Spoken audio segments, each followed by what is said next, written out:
ಪ್ರಭು ಕ್ರಿಸ್ತರಲ್ಲಿ ಆತ್ಮೀಯ ಸಹೋದರ ಸಹೋದರಿಯರೇ,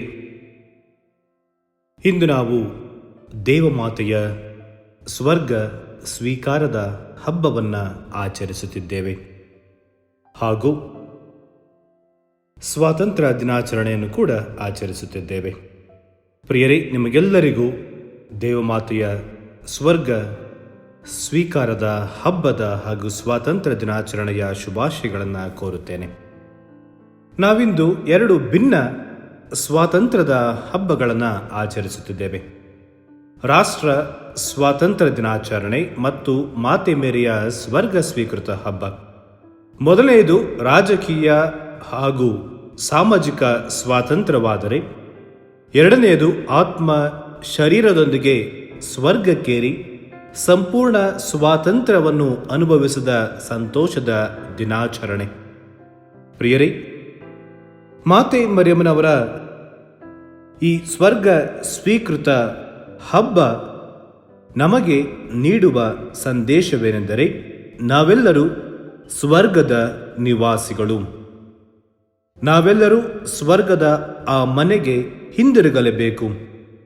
ಮಾತೆ ಮರಿಯಳ ಸ್ವರ್ಗ ಸ್ವೀಕೃತ ಹಬ್ಬ ಒಂದು ಭರವಸೆಯನ್ನ ಚಿಗುರಿಸುತ್ತದೆ.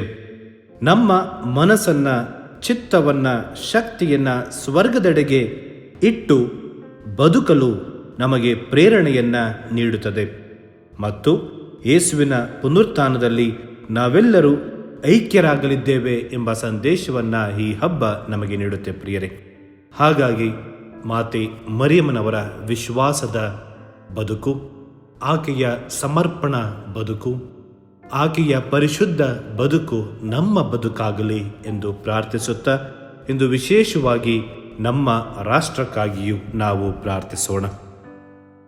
ಪ್ರಿಯರೇ, ಇಂದು ನಾವು ಮಾತೆ ಮರಿಯಮ್ಮನವರ ಸ್ವರ್ಗ ಸ್ವೀಕೃತ ಹಬ್ಬವನ್ನು ಕುರಿತು ಧ್ಯಾನಿಸೋಣ. ಮೊದಲನೆಯದಾಗಿ, ಈ ಸ್ವರ್ಗಾರೋಹಣಕ್ಕೂ ಸ್ವರ್ಗ ಸ್ವೀಕೃತಕ್ಕೂ ಇರುವ ವ್ಯತ್ಯಾಸವನ್ನು ನಾವು ತಿಳಿದುಕೊಳ್ಳೋಣ. ನಾವು ಸಾಮಾನ್ಯವಾಗಿ ಮಾತೆ ಮರಿಯಮ್ಮನವರ ಸ್ವರ್ಗಾರೋಹಣದ ಹಬ್ಬ ಎಂದು ಕರೆಯುತ್ತೇವೆ, ಆದರೆ ಅದನ್ನು ಮಾತೆ ಮರಿಯಮ್ಮನವರ ಸ್ವರ್ಗ ಸ್ವೀಕೃತ ಹಬ್ಬ ಎಂದು ನಾವು ಕರೆಯಬೇಕು. ಕಾರಣ, ಯೇಸು ಕ್ರಿಸ್ತರು ಸ್ವರ್ಗಾರೋಹಣರಾದರೆ ಮಾತೆ ಮರಿಯಮ್ಮ ಸ್ವರ್ಗ ಸ್ವೀಕಾರಗೊಂಡರು. ಸ್ವರ್ಗಾರೋಹಣಕ್ಕೂ ಮತ್ತು ಸ್ವರ್ಗ ಸ್ವೀಕಾರಕ್ಕೂ ಬಹಳ ವ್ಯತ್ಯಾಸವುಂಟು.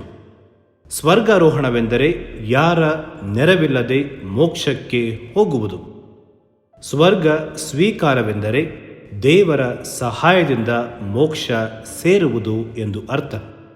ಪ್ರಭು ಕ್ರಿಸ್ತ ಯಾರ ನೆರವಿಲ್ಲದೆ ತಮ್ಮ ದಿವ್ಯ ಶಕ್ತಿಯಿಂದ ಸ್ವರ್ಗಲೋಕಕ್ಕೆ ಹೇರಿ ಹೋದರು, ಸ್ವರ್ಗಾರೋಹಣರಾದರು.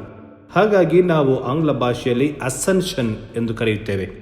ಮಾತೆ ಮರಿಯಮ್ಮ ದೇವರ ಶಕ್ತಿಯಿಂದ ಸ್ವರ್ಗಕ್ಕೆ ಎತ್ತಲ್ಪಟ್ಟರು. ಹಾಗಾಗಿ ಮಾತೆ ಮರಿಯಮ್ಮನವರ ಸ್ವರ್ಗ ಸ್ವೀಕೃತ ಹಬ್ಬವನ್ನು ಅಸಂಪ್ಷನ್ ಎಂದು ನಾವು ಕರೆಯುತ್ತೇವೆ. ಪ್ರಿಯರೇ, ಮಾತೆ ಮರಿಯಮ್ಮನವರ ಮರಣದ ಕುರಿತು ಮತ್ತು ಸ್ವರ್ಗ ಸ್ವೀಕೃತದ ಕುರಿತು ಒಂದು ದಂತಕಥೆ ಇದೆ. ಈ ದಂತಕಥೆ ನಾವು ಬೈಬಲಲ್ಲಿ ಎಲ್ಲೂ ನೋಡೋದಿಲ್ಲ, ಆದರೆ ಸಾಂಪ್ರದಾಯಿಕವಾಗಿ ಈ ಕಥೆಯನ್ನು ನಾವು ಆಲಿಸುತ್ತೇವೆ. ಈ ಕಥೆ ಹೇಳುವ ವಿಷಯ ಏನೆಂದರೆ, ಮಾತೆ ಮರಿಯಮ್ಮನವರು ಅವರ ಅಂತಿಮ ದಿನಗಳು ಸನಿಹವಾದಾಗ ಎಲ್ಲ ಶಿಷ್ಯರು ಮಾತೆ ಮರಿಯಮ್ಮನವರ ಸುತ್ತ ಸೇರುತ್ತಾರೆ. ಶುಭ ಸಂದೇಶ ಧರ್ಮ ಪ್ರಚಾರ ಕಾರ್ಯದಲ್ಲಿ ನೆರವಾಗಿ ತೊಡಗಿಕೊಂಡಿದ್ದ ಎಲ್ಲ ಪ್ರೇಷಿತರು ಮಾತೆಯ ಮರಣದ ಸಂದರ್ಭದಲ್ಲಿ ಆಕೆಯ ಸನಿಹ ಬರ್ತಾರೆ. ಮಾತೆ ಮರಿಯಮ್ಮ ಅವರ ಸಮ್ಮುಖದಲ್ಲಿ ತಮ್ಮ ಪ್ರಾಣವನ್ನು ತೊರೆಯುತ್ತಾರೆ. ಮಾತೆ ಮರಿಯಮ್ಮ ಮರಣವನ್ನು ಅಪ್ಪುತ್ತಾರೆ. ತದನಂತರ ಯಹೂದ್ಯರ ಸಂಪ್ರದಾಯಕ್ಕೆ ಅನುಗುಣವಾಗಿ ಶಿಷ್ಯರು ಬೆಲೆ ಬಾಳುವ ಸುಗಂಧ ತೈಲದಿಂದ ಮರಿಯಳ ಮೃತ ದೇಹವನ್ನು ಮಣ್ಣು ಮಾಡ್ತಾರೆ. ಒಲಿವ್ ಮರಗಳ ತೋಪಿನಲ್ಲಿ, ಆ ತೋಪಿನ ಮಧ್ಯದಲ್ಲಿ ಮೃತ ದೇಹವನ್ನು ಅಡಕ ಮಾಡಿ ಪ್ರೇಷಿತರು ಪುನಃ ತಮ್ಮ ಮನೆಗೆ ಹಿಂದಿರುಗುತ್ತಾರೆ. ಆ ಸಂದರ್ಭದಲ್ಲಿ ಸಂತ ತೋಮಸರು ಅಲ್ಲಿ ಇರಲಿಲ್ಲ. ತಡವಾಗಿ ಬಂದ ಸಂತ ತೋಮಸರು ನಾನು ಮಾತೆ ಮರಿಯಮ್ಮನವರ ದೇಹವನ್ನು ನೋಡಬೇಕು ಎಂದು ಹಠಕ್ಕೆ ಬೀಳುತ್ತಾರೆ. ಸಂತ ತೋಮಸರ ಹಠದಿಂದ ಶಿಷ್ಯರು ಪುನಃ ಸಮಾಧಿಯ ಬಳಿ ಬರ್ತಾರೆ. ಸಮಾಧಿಯನ್ನು ತೆರೆದು ನೋಡ್ತಾರೆ. ಸಮಾಧಿಯನ್ನು ತೆರೆದು ನೋಡಿದಾಗ ಶಿಷ್ಯರಿಗೆ ಒಂದು ಆಶ್ಚರ್ಯ ಕಾದಿತು. ಭಯಭೀತರಾದ ಶಿಷ್ಯರು ಪರಸ್ಪರ ಅನುಮಾನ ದೃಷ್ಟಿಯಿಂದ ನೋಡುತ್ತಿರಲು ಅವರಿಗೆ ಒಂದು ಅಶರೀರವಾಣಿ ಕೇಳಿಸುತ್ತೆ. ಯಾವ ಗರ್ಭದಲ್ಲಿ ಮಾನವ ರೂಪ ಪಡೆದನೋ ಆ ದೇಹವನ್ನು ಮಣ್ಣಾಗಲು ದೇವರು ಬಿಡುವರೆ. ಯಾವ ಗರ್ಭದಲ್ಲಿ ಮಾನವ ರೂಪ ಪಡೆದನೋ ದೇವರು ಆ ದೇಹವನ್ನು ಮಣ್ಣಾಗಲು ಬಿಡುವರೆ ಎಂದು. ಹಾಗಾಗಿ ಶಿಷ್ಯರು ಸಮಾಧಿಯನ್ನು ತೆರೆದು ನೋಡಿದಾಗ ಅಲ್ಲಿ ಮಾತೆಯ ದೇಹ ಇರಲಿಲ್ಲ. ಹಾಗಾಗಿ ಮಾತೆ ಮರಿಯಮ್ಮ ಸ್ವರ್ಗ ಸ್ವೀಕೃತರಾದರು ಎಂಬ ವಿಶ್ವಾಸ ಅಂದಿನಿಂದಲೇ ಪ್ರಾರಂಭ ಆಗುತ್ತೆ ಪ್ರಿಯರೇ. ಮತ್ತು ಸ್ವರ್ಗ ಸ್ವೀಕೃತದ ಬಗ್ಗೆ ಕುರಿತು ಕೆಲವು ಸಂತರು ಈ ರೀತಿ ಹೇಳ್ತಾರೆ. ಮುಖ್ಯವಾಗಿ ಸಂತ ಅಗಸ್ಟಿನರು ಈ ರೀತಿ ಬರೀತಾರೆ. ದೇವಪುತ್ರ ಯೇಸು ಕ್ರಿಸ್ತರಿಗೆ ಜನ್ಮ ಕೊಟ್ಟ ದೇಹವನ್ನು ಹುಳುಗಳಿಗೆ ಆಹಾರವಾಗಲು ಧೂಳಲ್ಲಿ ಧೂಳಾಗಲು ದೇವರು ಹೇಗೆ ತಾನೇ ಬಿಡುವರು? ಖಂಡಿತವಾಗಿಯೂ ದೇವರು ಅದಕ್ಕೆ ಆಸ್ಪದ ನೀಡುವುದಿಲ್ಲ. ಮಾತೆ ಮರಿಯಮ್ಮನವರ ದೇಹವನ್ನು ನಾಶವಾಗಲು ಬಿಡುವುದಿಲ್ಲ. ಅವರು ದೇವರ ಮಂಜೂಷದ ಪೆಟ್ಟಿಗೆ ಎಂದು ಸಂತ ಅಗಸ್ಟಿನರು ಬರೆಯುತ್ತಾರೆ. ಮತ್ತು ಪ್ರಿಯರೇ, ಧರ್ಮಸಭೆಯಲ್ಲಿ ಪ್ರಾರಂಭದಿಂದಲೂ ಬೆಳೆದು ಬಂದ ನಂಬಿಕೆ ಮಾತೆ ಮರಿಯಮ್ಮ ಸ್ವರ್ಗಕ್ಕೆ ಹೋದರು ಎಂದು. ಕ್ರಿಸ್ತಶಕ 451 ಜರುಗಿದ ಈ ಒಂದು ಸಭೆಯಲ್ಲಿ, ಚಾಲ್ಸಡನ್ ಸಭೆಯಲ್ಲಿ,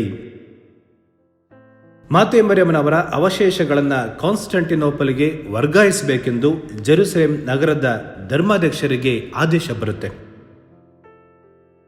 ಅದಕ್ಕೆ ಜೆರುಸಲೇಮಿನ ಬಿಷಪ್ಗಳು ಪ್ರತ್ಯುತ್ತರಿಸುತ್ತಾ, ಸುತ್ತುವರೆದು ನಿಂತಿದ್ದ ಅಪೊಸ್ತಲರ ಸಮ್ಮುಖದಲ್ಲಿ ಮರಿಯಳು ಸಾವನ್ನ ಅಪ್ಪಿದರು.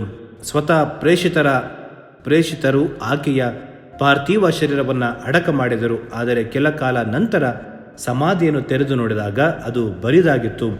ಆದುದರಿಂದ ಪ್ರೇಷಿತರು ಮರಿಯಳ ದೇಹಾತ್ಮಗಳು ಮೋಕ್ಷಕ್ಕೆ ಸ್ವೀಕಾರಗೊಂಡಿವೆ ಎಂಬ ವಿಶ್ವಾಸಭರಿತ ನಿರ್ಣಯಕ್ಕೆ ಬಂದಿರುವರು ಎಂದು.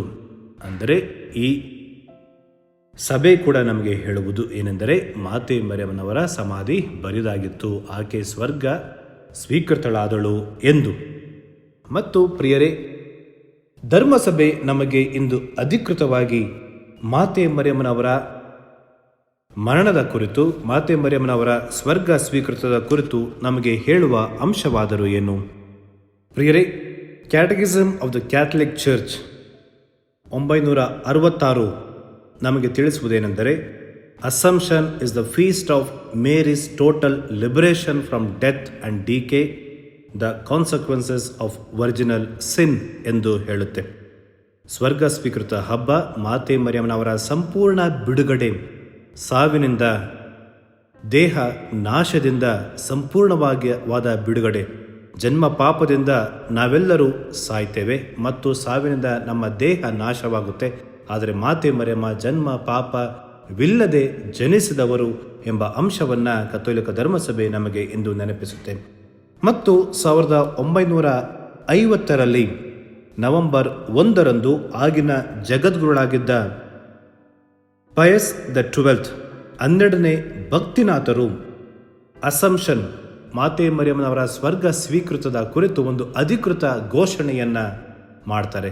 ಹಾಗಾಗಿ ಅಸಂಪ್ಷನ್ ಇಟ್ಸ್ ಎ ಡಾಗ್ಮಾ. ಇದು ಕಥೋಲಿಕ ಧರ್ಮಸಭೆಯ ಅಧಿಕೃತ ಘೋಷಣೆ.